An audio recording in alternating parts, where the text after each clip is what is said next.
Hey guys, Ray Castro Adventures here. We're at Shell Island, Florida, and we just wrapped up for the weekend. Now I have to pack all this stuff into my kayak, as well as some sandals as well.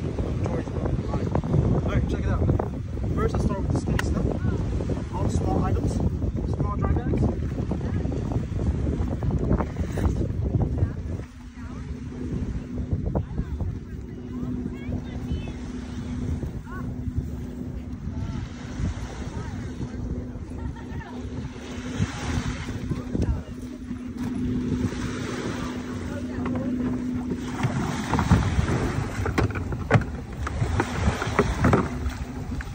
They all go inside the home. I got inside the whole storage so I can slide it inside of my kayak all the way back as far as I can. And then I grab all the smallest bags first. Push it as far as I can. Try compressing as much as possible. Using up essentially just a video. Using up as much space as possible.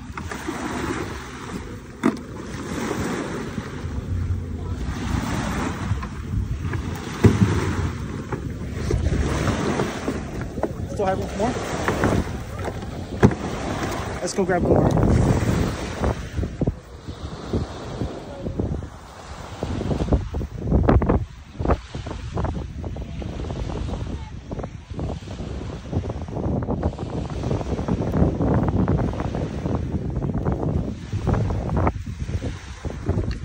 Make sure all your bags are sealed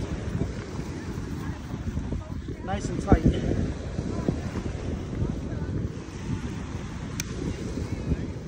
Key tip about camping on a kayak: as many water bags as possible.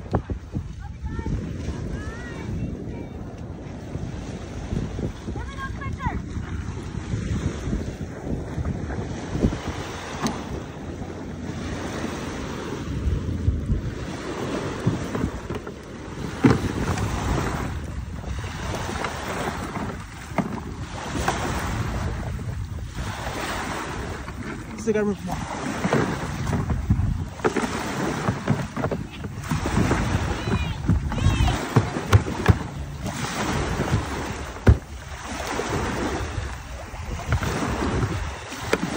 Make sure it's sealed.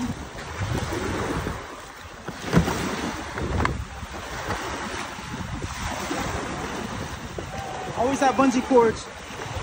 Secure low. Oh, by the way, I did it the wrong way.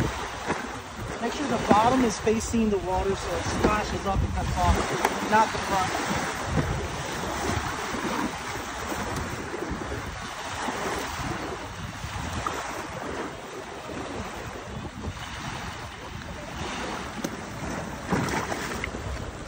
These Yak Attack hooks, by the way, the little tip, these little Yak Attack hooks are awesome for your bungee cords. Just simply grabs. And that is secure, and that's how you pack your kayak. If you have dry storage inside of your kayak, that's a very good option. Now for the Makana has no dry storage on top, so it's solely water bags. So we have to grab some water bags.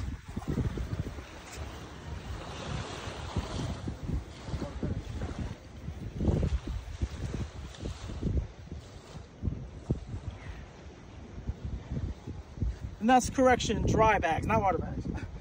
We don't want water in the bags, just keep them dry. Make sure everything is sealed.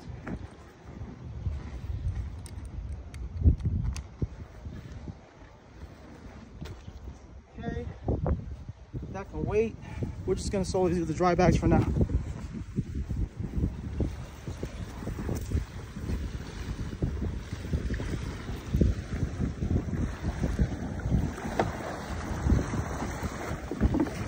The Makana has a little splash guard here, which is great to sort out your bags. You can put multiple bags in here.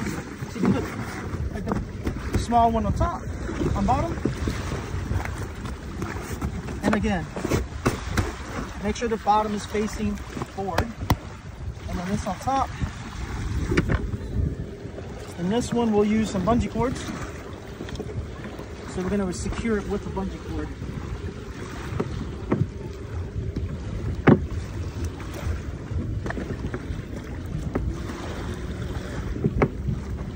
using the handle.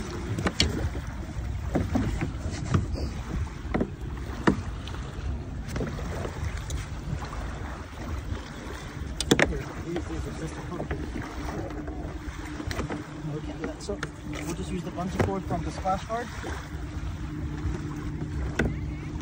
Make sure that's all secure.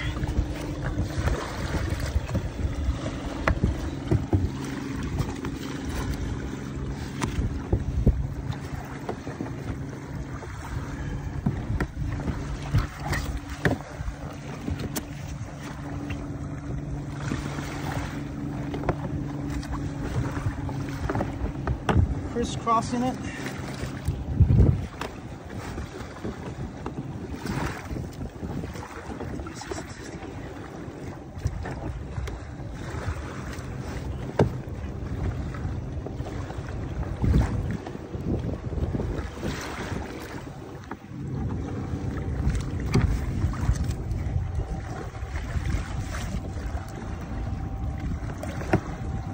Hooking it right back into the handle.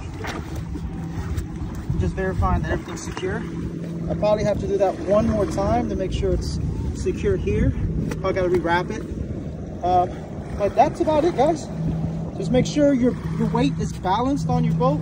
For instance, if you have heavy items such as wood, you want to distribute the weight in the center of the kayak. So heavy, heavy, light. Want to make sure that way you have an even balance, because you're going to be sitting here, so your weight's got to, you have to contribute your weight, you have to configure your weight into a full weight, and never overweight your overpack your kayak. Know your limit. Whatever the manufacturer says as a weight capacity, make sure you're at least 50 to 75 pounds under that limit. The weight capacity of a manufacturer is the weight capacity, the total max that you're going to end up flipping the kayak, or you know, God forbid, you know, flipping the kayak and going over and getting all your stuff wet. But that's about it. That's how you pack a kayak. If you have an Oldtown Autopilot 120 with center hole capacity, or if you have external storage, just make sure you strap out all your weight, and the weight distribution is the same on external as it is internal. That's Ray Castro, Ray Castro's Adventure. See you.